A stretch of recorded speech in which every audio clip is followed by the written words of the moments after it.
Hein? C'est pas mort, c'est ça, je mets là-bas.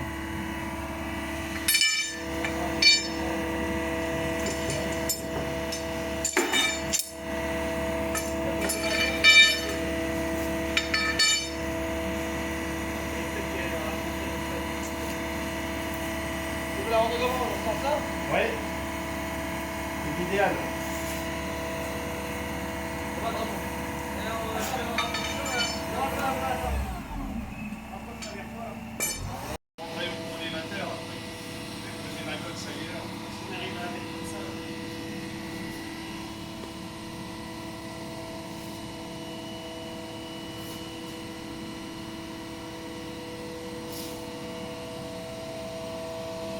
Ça prend. Là, sur les chariots, ça va plus y aller. Donc voilà la nouvelle machine, donc une Nibbler Medium, qui est l'équivalent pour ceux qui connaissent des Poolmax. Donc une machine qui permet de faire des différentes formes que l'on peut retrouver sur la tôle. On peut faire donc ce type de forme. Hop, voilà, on peut faire ce genre de forme-là. On peut faire du grignotage, c'est-à-dire de la découpe de tôle. On peut faire des emboutis. On peut faire du bombage, du formage de tôle. On peut faire énormément de choses. Donc voilà, une machine que j'ai dû remettre un petit peu en état, puisque là, il y avait, comme j'ai dit précédemment, là, cette vis qui était abîmée, donc qui ne me permettait pas d'obtenir ce type de réglage. Tu vois là, le réglage là, ici, l'entrefer là, il est très bas et je peux surtout le régler. Avant, je pouvais pas le faire, cette vis là remontait pas assez haut. Donc là, bah voilà, c'est excellent, hein, ça fonctionne parfaitement. Là, ce que je vais faire, c'est que je vais me refabriquer dans l'avenir des supports de rail, ici et ici, pour pouvoir faire un rail qui coulisse, hop, avec ma main, un rail qui coulisse dans ce sens-là, pour emprisonner ma tôle, et puis pouvoir la guider de gauche à droite sans qu'elle puisse bouger et puis faire des vagues.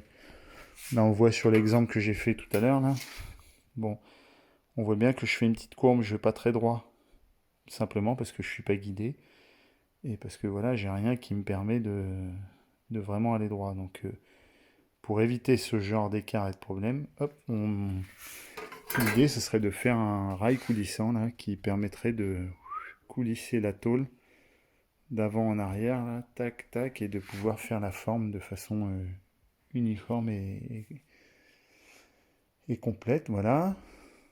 Donc c'est quand même une grosse bécane, hein. Là on voit, mais on voit pas, mais on se rend peut-être pas forcément compte, mais voilà, elle est quand même une machine qui est assez balèze. Voilà, ici par contre un truc qui me plaît pas, c'est l'installation électrique, donc je vais reprendre tout ça. Voilà, je vais refaire ça proprement, je vais remettre un coffret propre, un bouton d'arrêt marche plus accessible, et un arrêt d'urgence en cas de problème, voilà, de pouvoir réagir au plus vite. Voilà, sinon moi, je suis plutôt satisfait de cette machine. Ici, ce que je peux dire aussi, c'est qu'il y a des vitesses de frappe.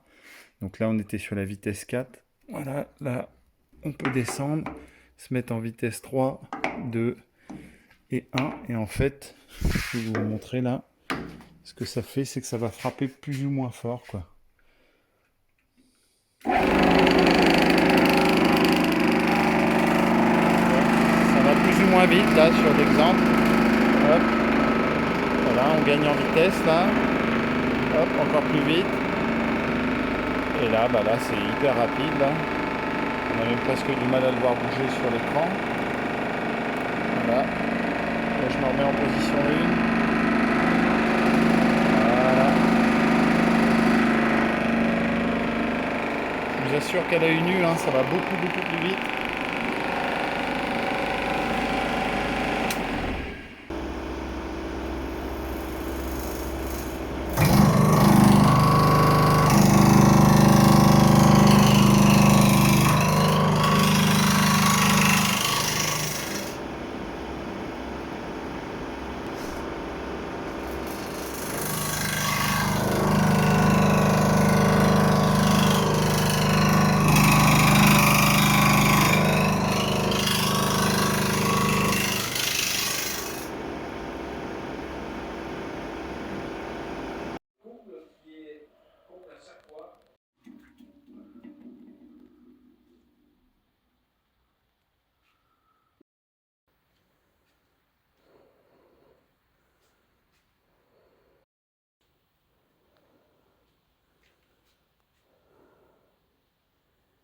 enfin tout le décapage à réaliser. Donc là j'ai déposé le moteur ainsi que les 2 courroies.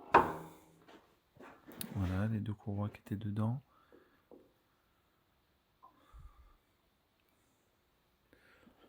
Hop, le carter d'origine. Voilà les 2 courroies. Hop.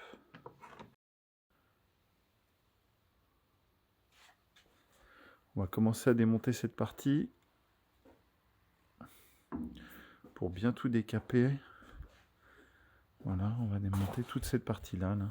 Donc là, il y a 6 vis à déposer. Et puis, bah, du coup, je vais tout retirer.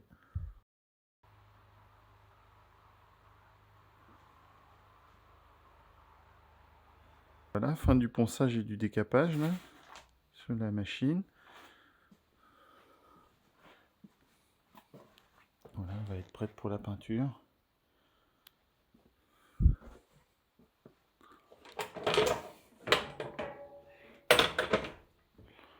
Ça a été long et laborieux, mais j'en suis venu à bout.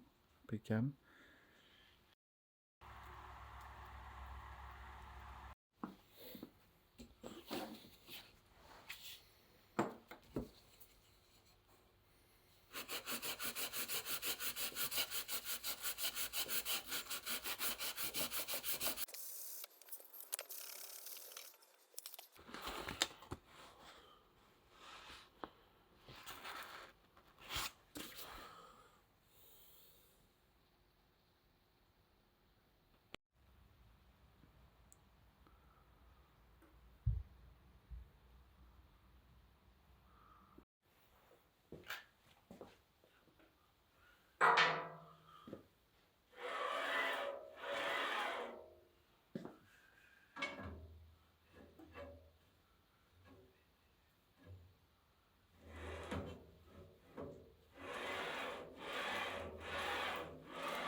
Voilà, la première mise en place des rails faite. Donc ça fonctionne très bien, tout est de niveau, c'est impeccable. Maintenant, il va me falloir faire la même chose, mais en transversal, pour pouvoir avancer la tôle qui passera dans les poinçons de la nibbleur. Voilà.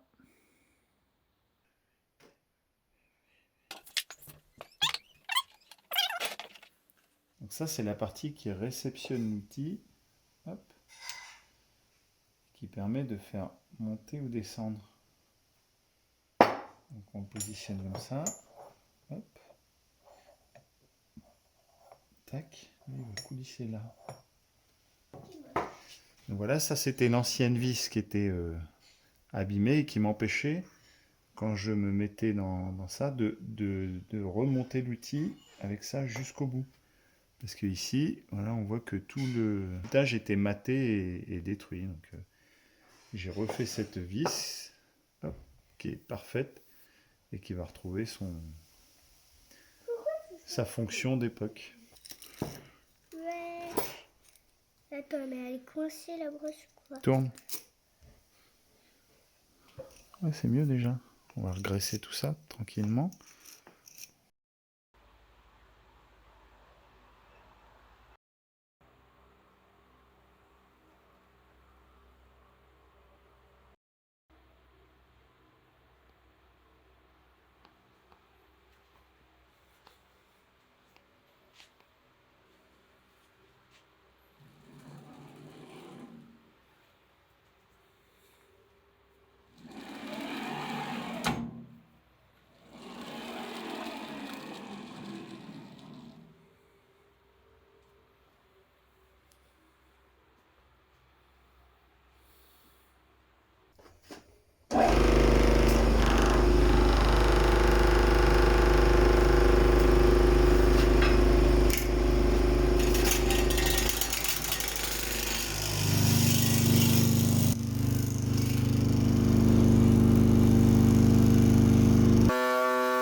Là, il faut que je shrink un peu. Hop.